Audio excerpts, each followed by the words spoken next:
예수님의 이름으로 기도합니다. 아멘.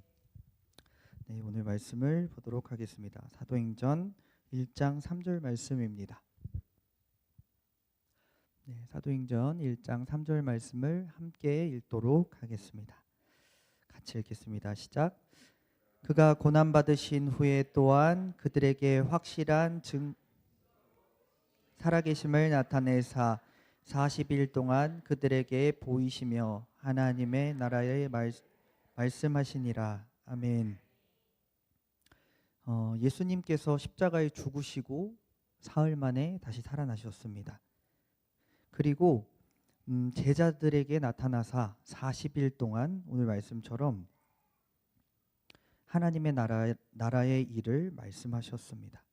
그러니까 예수님께서 십자가에 못 박혀 죽으시고 사흘 만에 다시 살아나셔서 제자들에게 40일 동안 보이시고 하나님 나라의 일을 말씀을 하셨다, 이 말씀을 드리는데, 이 일이 사실은 기독교 역사상에서 굉장히 중요한 사건이었습니다. 왜냐하면 생각해 보기를 원합니다. 제자들은 원래 어떤 존재들이었냐면, 우리 예수님께서 공적인 생활을 하신 시간을 보고 공생애라고 합니다. 30살부터 33살까지라고 추측을 하는데, 그 3년의 시간 동안 예수님을 따라다녔던 사람들이 바로 제자들입니다. 이들은 그 가슴이 뜨거워지는 예수님의 말씀을 직접 들었던 사람들입니다. 그리고 예수님이 물 위를 걸으시는 것을 보았고, 또 물고기 2마리와 떡 5개로 5,000명을 먹이는 기적도 보았습니다. 심지어 죽어있던 나사로를 살리시는 모습까지 본 사람들이 바로 이 예수님의 제자들이었습니다. 그런데 예수님께서 잡히시던 날, 그 모든 제자들은 도망갔습니다. 단 한 명도 남김없이 모든 제자들이 예수님을 버리고 도망갔습니다. 왜입니까? 왜냐하면 그들은 모든 것을 버리고 예수님을 따른다고 따랐지만, 막상 예수님과 함께 죽어야 되는 시점이 왔을 때 그것을 감당할 능력도 믿음도 없었기 때문입니다. 믿음은 단순한 질문 앞에서 우리를 믿음 있다 없다 확인하게 만듭니다. 그래서 너야? 아니면 하나님이야? 라는 단순한 질문 앞에 우리는 우리의 믿음을 점검할 수가 있습니다. 그래서 예수님을 따르는 거야? 그래서 말씀을 따르는 거야? 그래서 그리스도가 머리된, 그리스도의 몸된 교회를 따르는 거야? 라는 질문 앞에 우리는 우리의 의심과 우리가 갈등하는 문제를 놓아놔야 됩니다. 그리고 주님을 따라야 되는 것입니다. 이러한 상황에 예수님의 수제자라는 베드로도 심지어 우리 주 예수 그리스도를 욕하고 저주하며 도망가는 상황이었습니다. 이 제자들은 의기양양하면서 내가 예수님의 제자야 라고 하며 3년 동안을 따라다녔던 사람들이었습니다. 엄청 믿음 있는 듯 했으나 막상 자기의 죽음 앞에서는 예수님을 버렸던 사람들이 바로 이 12명의 제자입니다. 인생에 가장 귀한 것이 무엇입니까? 우리의 목숨 아닙니까? 그런데 그 목숨 앞에서는 예수님을 따르지 못했던 게 바로 제자들이었습니다. 그런데 우리가 생각해 볼 게 있습니다. 그들이 어떻게 죽었는지를 한번 생각해 보기를 원합니다. 예수님을 버렸던 그 12제자들은 어떠한 죽음을 맞이하냐면, 베드로는 십자가에 못 박혀 죽는데 십자가를 거꾸로 매달아서 못 박혀 죽습니다. 안드레는 X자형의 십자가 처형을 받고, 야고보는 칼로, 요한은 반모섬에 유배되어 자연사를 하게 됩니다. 그리고 빌립도 십자가형을 받고, 바돌로메는 이 사람의 가죽을 모두 벗기는 후에 참수를 당합니다. 도마는 창에 찔려서 죽고, 마태도 창에 찔려서 죽고, 야고보라는 알페오의 아들은 성전에서 떨어뜨린 후에 몽둥이로 맞아 죽습니다. 시몬은 십자가 또는 톱으로 절단되어 죽었다라는 말이 있었고, 다데오는 창에 찔렸고, 우리 마띠아라는 유다가, 그 가룟 유다가 죽은 후에 뽑혔던 사도가 돌에 맞은 후에 목이 잘리는 참수형을 당하게 됩니다. 12명의 제자가 단 한 사람도 예외 없이 주를 위해 살다가 죽게 되었습니다. 잘 생각해 보기를 원합니다. 죽음이 무서워서 주님을 떠나 배반하고 도망갔던 사람들이 주를 위해 죽습니다. 그 반전, 극적인 반전의 그 원인과 그리고 그 의미가 뭔지 오늘 생각해 보기를 원합니다. 이 12명의 이 예수님의 제자들은 모두 십자가에 죽은 예수 그리스도를 보았습니다. 그리고 그들은 부활하신 예수님을 만났습니다. 그러니까 진짜 예수가 죽었다가 살아난 걸 본 자들입니다. 예수가 죽을 땐 무서웠겠지요. 예수가 죽으니 나도 죽을 것 같았죠. 근데 그 죽었던 예수가 내 앞에 다시 살아난 겁니다. 그러니까 이 예수님의 진짜 부활을 본 사람들은 가장 귀한 자기의 목숨을 지키기 위해서 도망갔던 자들이지만, 이제는 가장 귀한 자기의 목숨을 예수를 위해 던지는 자가 되었다라는 것입니다. 이게 바로 기독교 역사상에서 정말 중요한 사건입니다. 예수가 진짜 부활하지 않았다면 그들은 예수를 위해 죽지 않았습니다. 그런데 예수가 진짜 내 눈앞에 부활했기 때문에 그들은 도망갔던 자임에도 불구하고 이제는 예수를 위해 처참하게 참수형도 무서워하지 아니하고 주를 위해 내 살갗이 벗겨지는 것도 감수하며 예수를 따릅니다. 이것이 역사적으로 예수가 부활했다라는 증거입니다. 사실은 이 말씀을 준비하고 생각하면서 희망을 가졌습니다. 왜냐하면 그 12명의 제자가 저와 여러분 같기 때문입니다. 저도 예수님 앞에서 도망갔을 것 같습니다. 예수님 죽는다고 예수님을 위해 함께 십자가에 못 갔을 것 같습니다. 그런데 그런 찌질한 제자들과 저 같은 사람도 하나님께서 나의 목숨을 버리면서 주를 위해 살게 하실 수 있다라는 희망을 갖게 된 것입니다. 제자를 갔으니 우리도 할 수 있습니다.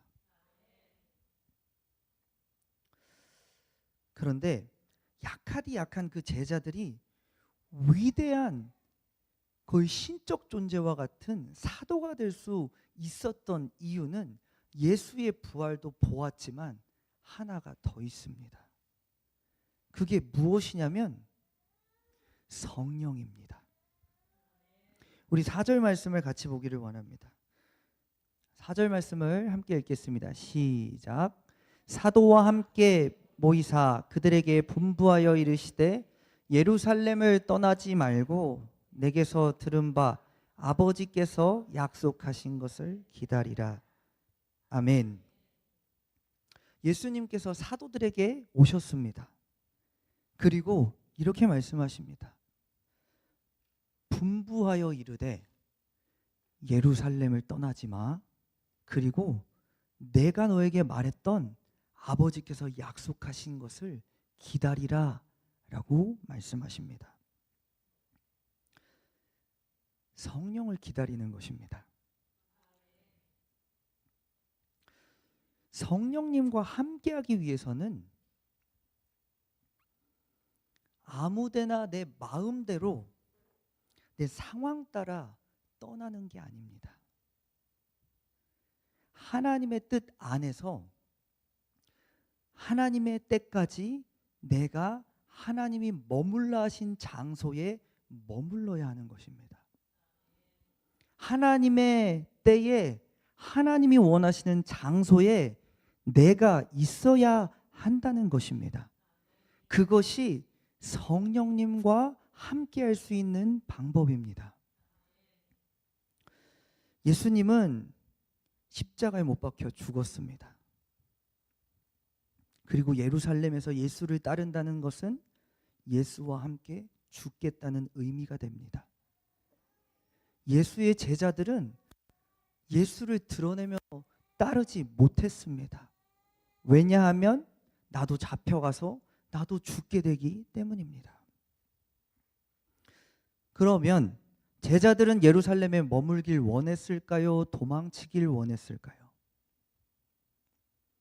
제자들은 도망치길 원했습니다. 그곳은 죽음의 장소입니다. 우리 주님이 죽었던 장소이고 내가 죽을 수밖에 없는 장소입니다. 그런데 우리 예수님은 그 제자들을 보고 정확하게 말씀하십니다. 예루살렘 떠나지 마. 그리고 하나님 아버지께서 약속하신 성령을 그곳에서 네가 기다려. 하나님이 말씀하셨습니다.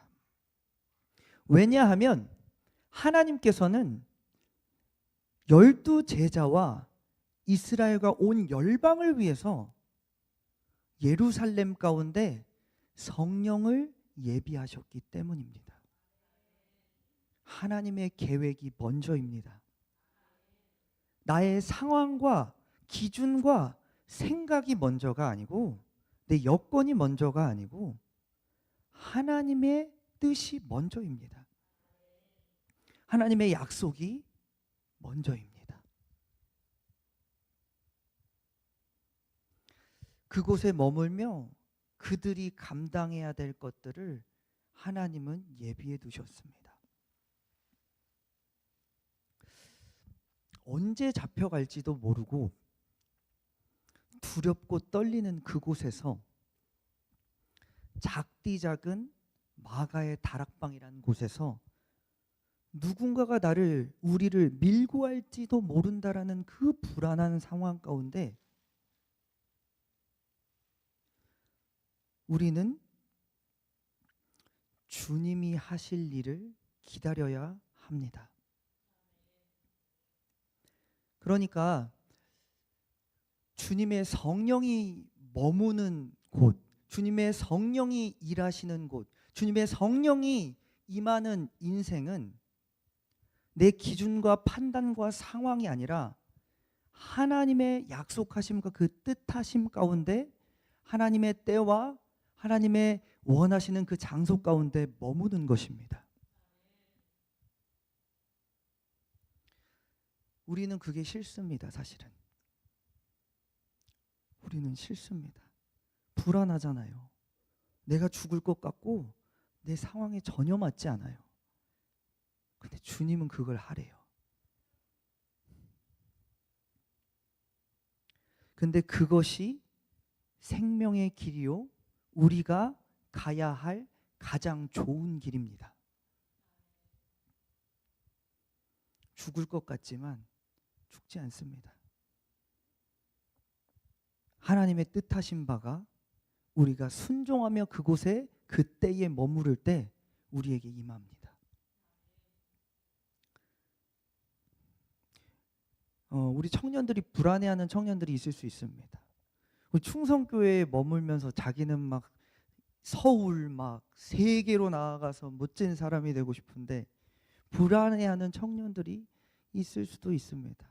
마치 지금 표정 관리하면서 아닙니다 이러고 있는 청년들도 몇 명 보이는 것 같은데, 하나님의 때가 되면 사람이 아니라 하나님이 옮기십니다. 정말입니다, 여러분.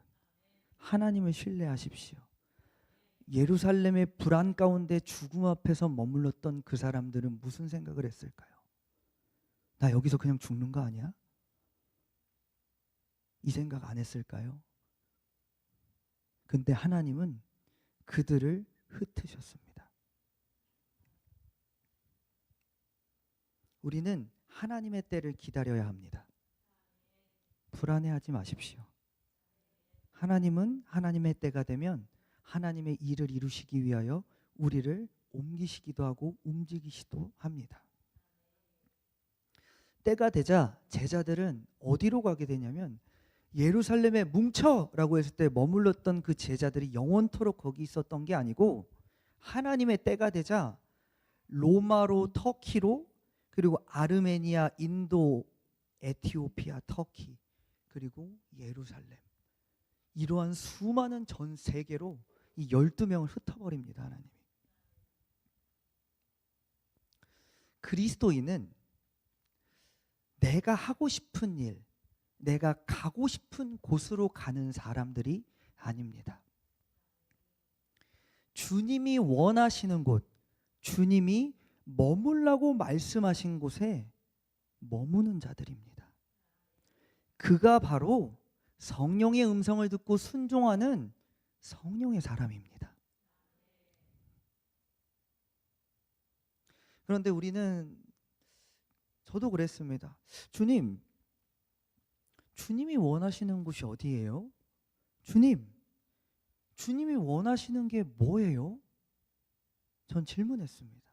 그리고 여기에서 우리 그러한 고민과 생각을 하는 우리 다음 세대 청년과 우리 학생들이 있을 것 같습니다. 그런데 그걸 모르겠다면 지금 나에게 주님이 허락하신 이 삶을 살아가면 됩니다.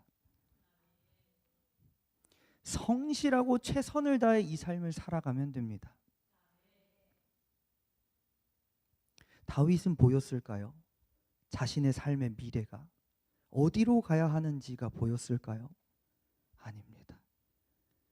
나에게 말씀이 없을 때는 주어진 삶을 하나님의 뜻대로 살아가는 것입니다. 그게 나의 미래로 하나님 뜻대로 살아가는 것입니다. 주님이 여러분과 저에게 원하시는 삶입니다. 근데 가슴 뛰는 일을 찾겠다고 뛰쳐나갑니다. 그게 아닙니다. 주님의 뜻은 내가 명확하게 알기 전에, 모르겠다면 나에게 허락하신 주님의 주권을 인정하고 이 삶을 살아가는 것입니다. 내가 주 안에 주님 뜻대로 살아가고 있다면 반드시 나를 인도하십니다. 반드시 여러분을 인도해 가십니다. 불안해하지 마십시오. 다만 나에게 주어진 삶을 하나님 앞에 거리낌 없이, 거침없이 살아가야 되는 것입니다. 우리 사도행전 2장 1절부터 4절 말씀까지 보겠습니다. 같이 읽겠습니다. 시작. 오순절 날이 이름에 그들이 다 같이 한 곳에 모였더니 호련히 하늘로부터 급하고 강한 바람 같은 소리가 있어 그들이 앉은 온 집에 가득하며 마치 불의 혀처럼 갈라지는 것들이 그들에게 보여 각 사람 위에 하나씩 임하 있더니 그들이 다 성령의 충만함을 받고 성령이 말하게 하심을 따라 다른 언어들로 말하기를 시작하니라. 아멘. 1절 말씀을 보면 오순절 날이 이미 이름에 주님의 때입니다. 이것이 카이로스입니다. 주님이 기다리라고 한 때가 이때입니다, 여러분. 주님의 때까지 기다려야 합니다. 그것이 하나님을 신뢰하는 진짜 믿음입니다. 근데 하나님을 신뢰하지 못하는 자는 뛰쳐나갑니다. 하나님은 머물라고 하셨습니다. 하나님이 말씀하신 곳에 하나님의 때까지 머물라고 하셨습니다. 우리 2절 말씀을 보겠습니다. 그 오순절 날이 이름에 성령께서 온 집에 가득하며 그들이 앉은 온 집에 가득하였습니다. 하나님의 때에 하나님이 원하셨던 예루살렘 마가의 다락방에 그들이 머물매 온 집에 가득하게 성령님이 임하셨습니다. 그리고 3절 각 사람 위에 하나씩 임하여 있더니 각 사람에게 하나 성령님이 임하십니다. 하나님의 말씀에 순종하여 주님의 때에 주님이 원하셨던 곳에 머물렀던 자마다 성령이 임하십니다. 그리고 4절 다 성령의 충만함을 받고 그들이 다 성령의 충만함을 받습니다. 그러니까 하나님이 원하셨던 때에 그 장소에 명령하신 대로 있는 자들은 성령이 임하시고 그들에게 충만하게 임하십니다. 그가 바로 성령의 사람으로 성령으로 충만한 자가 되는 것입니다.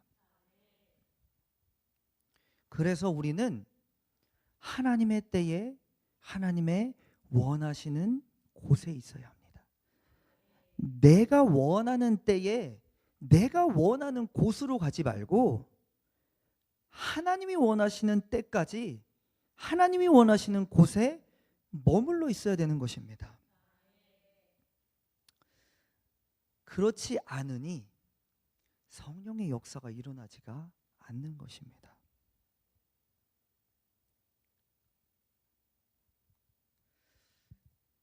하나님의 때와 하나님의 장소, 이것이 성령의 사람이 살아가는 삶의 루틴입니다. 성령의 사람은 이렇게 살아갑니다. 가고 싶은 대로 가는 사람이 아니고 하나님의 때를 기다리며 머물라 하신 곳에 머무르는 자들입니다. 머물고 싶지 않는 예루살렘에 하나님의 때까지 머물렀던 자들입니다. 그런데 성령의 사람이 되는 것은 우리가 가볍게 생각하면 안 됩니다. 성령의 사람은 나 좀 안 하면 안 됩니까? 좀 그냥 좀 살래요 라고 하는 정도의 개념이 아닙니다. 예수님께서 승천하시기 전에 제자들이 말합니다. 예수님, 우리 이스라엘 나라의 회복은 언제입니까? 라고 말합니다. 그런데 예수님의 대답은 엉뚱합니다. 그건 네가 알 바가 아니야. 그리고 오직 성령이 너희에게 임하시면 너희가 권능을 받고 예루살렘과 온 유다와 사마리아와 땅끝까지 이르러 내 증인이 되리라 라는 말씀을 하십니다. 이게 무슨 말이냐면 성령을 받으면 내 증인이 된다라는 말씀입니다. 니들이 원하는 거 별로 중요하지 않아. 근데 진짜 중요한 게 있어. 나 이제 올라가거든? 근데 마지막으로 내가 너희에게 주고 싶은 말이 있는데 너희가 성령 받아야 돼. 너희가 성령 받아야 돼. 그러면 너희가 내 증인이 될 거야. 이 말이 어디서 이루어지는 줄 압니까?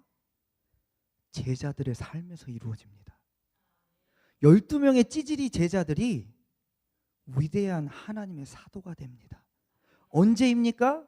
하나님의 때에 하나님이 원하셨던 장소에 머물며 성령을 받을 때 그 찌질에서 도망갔던 인생들이 이제 예수 위에 죽는 인생이 되었다라는 것입니다. 그러니까 우리에게 있어야 할 이 마지막 때에 정말 중요한 건 성령입니다, 여러분. 우리의 신앙의 롤모델이 누굽니까? 사도 아닙니까? 그 사도의 삶은 성령 받고 증인됐던 삶입니다. 근데 우리는 뭘 쫓고 있는지 다시 한번 생각해 보기를 원합니다. 말세이고 주님이 가까이 오십니다. 전쟁과 기근과 나라가 흔들리고 온 열방이 난리가 났습니다, 여러분. 주님이 가까이 오신다는 말씀이 끊임없이 선포됩니다. 하나님의 사람들은 마라나타를 외칩니다. 우리 주님 다시 오십니다. 다시 오십니다. 그래서 너희는 어떻게 살고 있느냐 말씀하실 때 너희가 성령 받고 예수 증인의 삶을 살아라 말씀하시는 것입니다. 이것이 말세의 성도의 삶입니다. 근데 우리는 생각합니다. 나 성령 받았는데? 여러분, 진짜 중요한 게 뭐냐면 성령은 일회성이 아닙니다. 끊임없이 그분의 때에 그분의 장소에 머물며 성령의 기름 부으심을 끊임없이 받아야 하는 것입니다. 성령 충만함을 끊임없이 받아야 하는 것입니다. 나 한 번 성령 받았으니까 나 성령의 사람이야. 아닙니다. 성령 받았던 사람도 타락합니다. 주님의 신부 예수 그리스도의 증인은 성령의 임재 가운데 머무는 자입니다. 언제입니까? 하나님의 때가 되면 하나님의 장소에 머무는 그 사람입니다. 이것이 성령의 충만함과 기름 부음을 유지하는 방법입니다. 하나님의 때까지, 하나님이 말씀하실 때까지 하나님이 원하시는 그곳에 머물러서 마지막 때에 성령 받고 충만함을 받고 예수의 증인이 되는 우리 이곳에 모인 모든 성도님들 되기를 원합니다. 우리 이 시간 함께 기도하기를 원합니다.